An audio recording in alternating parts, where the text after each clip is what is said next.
সফলতা যারা চান তারা মনোযোগ দেন। আল্লাহ বলছেন এটা পবিত্র করো, বাকি সব অটোমেটিক পবিত্র হয়ে যাবে। এবার আসেন, এটা কি? একটা আওয়াজ দেন।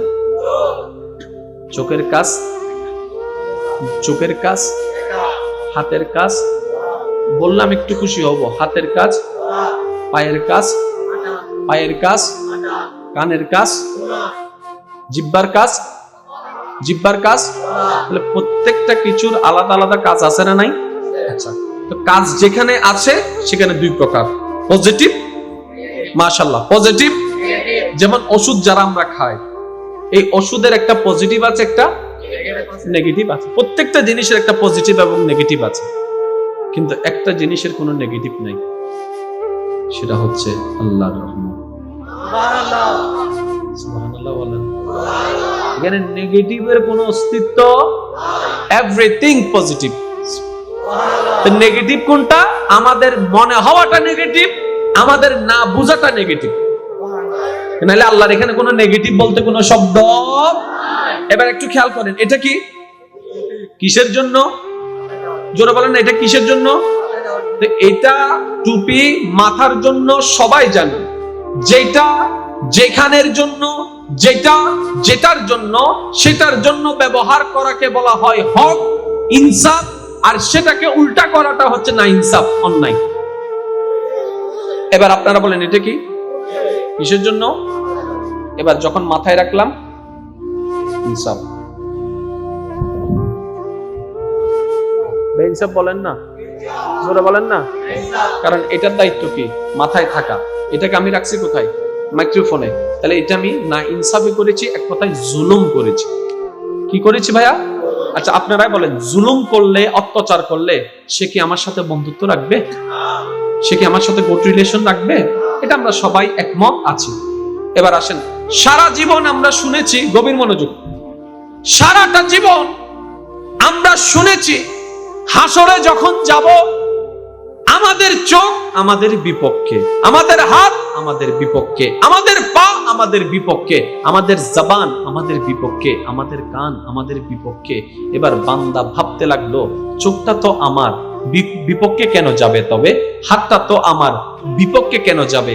কেন সেদিন বিপক্ষে বলবে? হাজারবার শুনেছি, কিন্তু কখনো ভেবে দেখিনি আল্লাহ দেখার জন্য চোখ দিয়েছেন যেমন সত্য, এই চোখে কি কি দেখা যাবে সেটারও নিয়ম দিয়েছেন, কি কি দেখা যাবে না সেটারও নিয়ম দিয়েছেন। এবার আল্লাহ পাক বললেন সকাল দেখো রাত দেখিও না, বুঝার জন্য বলছি। আল্লাহ পাক বললেন সকাল দেখো রাত দেখিও না, কিন্তু আপনি আমি কি করছি? সকাল দেখি না, রাত দেখি। তাহলে দেখার জন্য সকাল ছিল, এই চোখের জন্য হক এবং ইনসাফ। রাত দেখাটা হচ্ছে জুলুম। এবার আমরা চোখটাকে রাত দেখে রেখে জুলুম করেছি, জুলুম করার কারণে সম্পর্ক ছিন্ন হয়েছে, যার কারণে চোখ আমাদের বিপক্ষে চলে যাবে, হাত আমাদের বিপক্ষে চলে যাবে, পা আমাদের বিপক্ষে চলে যাবে। সমস্ত অঙ্গ প্রত্যঙ্গ যে হাসরের ময়দানে সবার বিপক্ষে চলে যাবে, নবী রাহমাতুল লিল আলামিনের উম্মতের পক্ষে দাঁড়িয়েছে। আল্লাহর ওয়াস্তে একটু বোঝার চেষ্টা করেন। তর্ক বিতর্ক কোনোদিন সমাধান আনিনি, আনবে না। অনুভবেই সবকিছুকে পরিবর্তন করে দিতে পারে। এবার বলেন, আল্লাহ চোখ দিয়েছেন দেখার জন্য, কিসের জন্য? আল্লাহ চোখ দিয়েছেন কি জন্য? তাহলে চোখ কি দেখবে? আমরা দেখছি কি? তাহলে ন্যায় না অন্যায়? আল্লাহ দিয়েছেন হাত একটা কাজের জন্য, ন্যায় করি কদ্দুর, অন্যায় করি কদ্দুর, তর্কের দরকার নাই, নিজের প্রশ্ন নিজেকে করি। জবান দিয়েছেন কেন? কি কাজে ব্যবহার করছি? খুব খেয়াল করবেন, জবান দিয়েছেন কেন আল্লাহ? কি কাজে আমরা ব্যবহার করছি? তর্কের দরকার নাই, নিজের প্রশ্ন নিজেকে করি। আল্লাহ কান দিয়েছেন কেন? কোন কাজে ব্যবহার করছি? কোন কাজে ব্যবহার করা অনুচিত ছিল তা করছি, নিজের প্রশ্ন নিজেকে করি। আপনি যখন নিজের দেহের অঙ্গ প্রত্যঙ্গ নিয়ে আল্লাহর রহমত এবং নিয়ামতকে সামনে রেখে প্রশ্ন করা শুরু করবেন, দেখবেন আপনার চোখ আপনার বিপক্ষে দাঁড়িয়ে গিয়েছে, আপনার হাত আপনার বিপক্ষে দাঁড়িয়ে গিয়েছে, আমার চোখ আমার বিপক্ষে দাঁড়িয়ে যাবে, আমার হাত আমার বিপক্ষে দাঁড়িয়ে যাবে, এই সমস্ত অঙ্গ প্রত্যঙ্গ আমাদের বিপক্ষে দাঁড়িয়ে যাবে। কারণ যে কারণে আল্লাহ দিয়েছেন সেটা না করে আমরা উল্টা করেছি। তাহলে কি করেছি? জুলুম করেছি। ভাইয়া কি করেছি? যার কারণে হাসরের ময়দানে সবাই পল্টি মারবে। এদিন নমাতি দিয়ে আজ হইম তোর বিপক্ষে বেগিন আরা হয়তো চোখ ন হইছো না তোর চকলেট খাবাই তো ন হইছো না কিন্তু জুলুম গজ্জু যে 60 বছর একবারে কিছু না বললে কেঙ্গরা হত্যা নি ওই টিনু মিদি ফুডতা হ্যাঁ না তুরুন্ন মাথাকা টিনু মিদি মানুষের গরম মিদি টিন লাগা দেয় টিনু মিদি ফুড আছে না একবারে কিছু না বললে বাউন্ডারি টিন দেরি হাতে বদ্দা কি সাদ দেয় অত প্রতিবেশীর খেয়াল রাহিত দি প্রতিবেশীর কি রাহাত দেয় আমাই বা হন্ডলে খেয়াল অত হই ধরনের ইসলামত একজন আরেকজন খেয়াল রাখো এত লেটা রাখিলে সহ্য করে নি কেন সাহিত্য সিসি ক্যামেরা নাই তো তাহলে চকি বেড়ে সিসি ক্যামেরা বানাই ফেলি ঠিক না ভাই ঠিক আল্লাহ এটা পছন্দ করে একটা গাইড বই আছে ওই গাইড বইয়ের মধ্যে লেখা থাকে সুইচ কোন দিকে কোন মাত্রায় দিবেন কিভাবে চালাবেন কিভাবে অফ করবেন কিভাবে অন কিভাবে অফ কিভাবে জুম আউট প্রত্যেকটা কিছুর একটা গাইডলাইন দেওয়া আছে আমি নবী রাহমাতুল লিল আলামিন তোমাদেরকে সেই গাইডলাইনটা দিলাম যেটা অনুসরণ করলে যে কেউ রবের প্রিয় বান্দা বলি আল্লাহ হয়ে যেতে পারে সুবহানাল্লাহ এবার আমি কি বলেছিলাম আল্লাহর পছন্দনীয় একটা গুণের নাম হচ্ছে ক্ষমা করে দেওয়া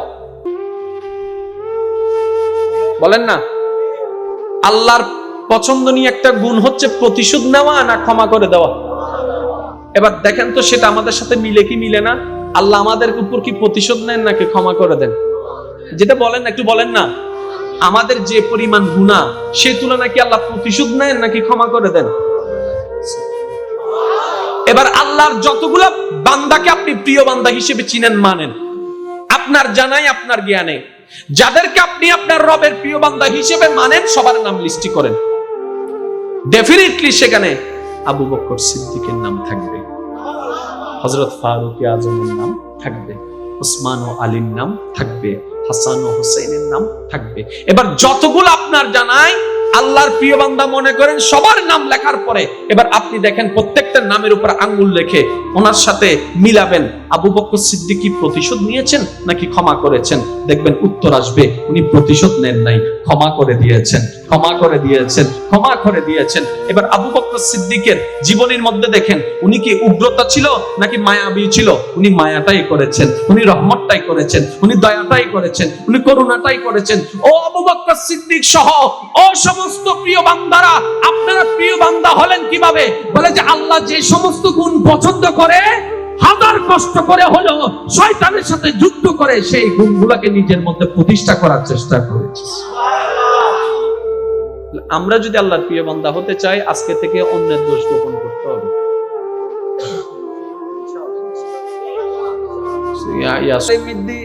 টুকুর করে না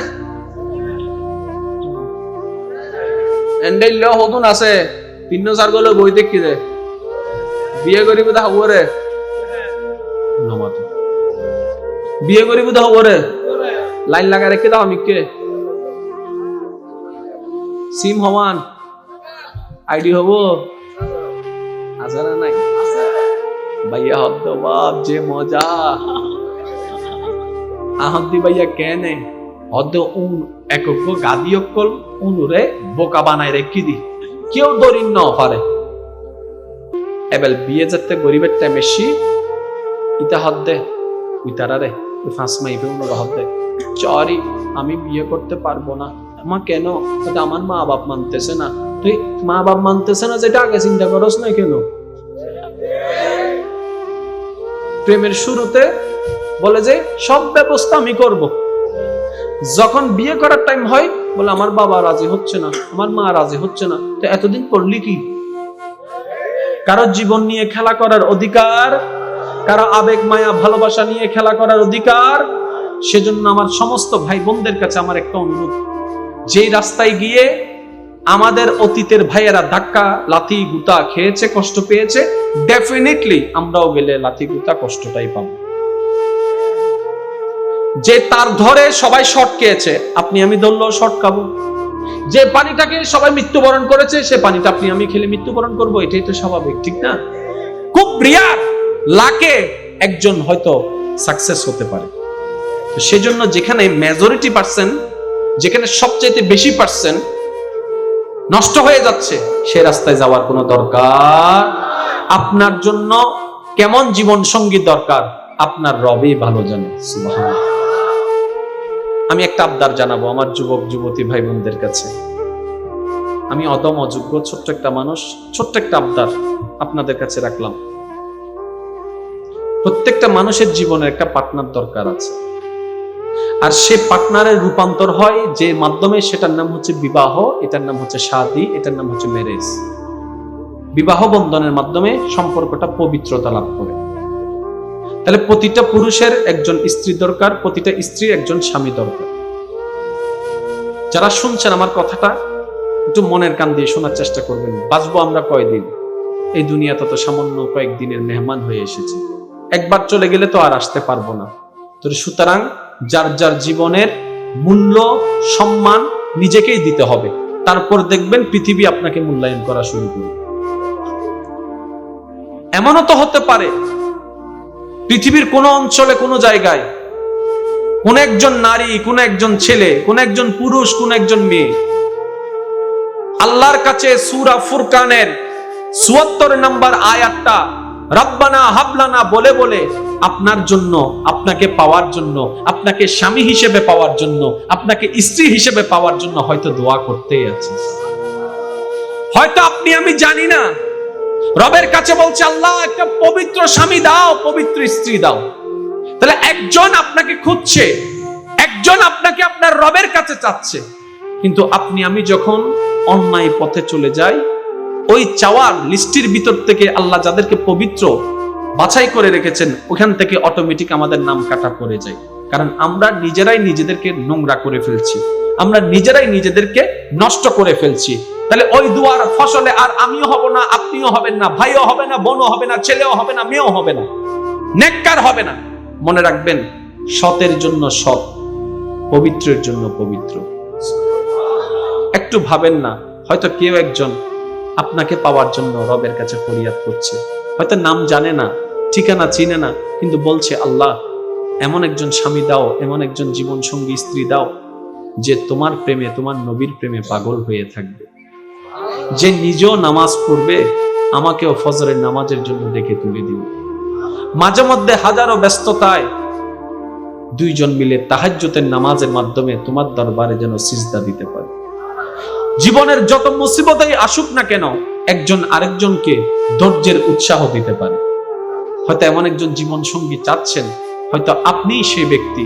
কিন্তু যখন আমরা এই সমস্ত অপকর্ম করে নিজেদের চরিত্রকে নষ্ট করে ফেলি, আমরা নিজেদের মূল্যায়ন নিজেরাই নষ্ট করে ফেলি। আল্লাহ আমাদের সবাইকে বুঝার তৌফিক দান করুন।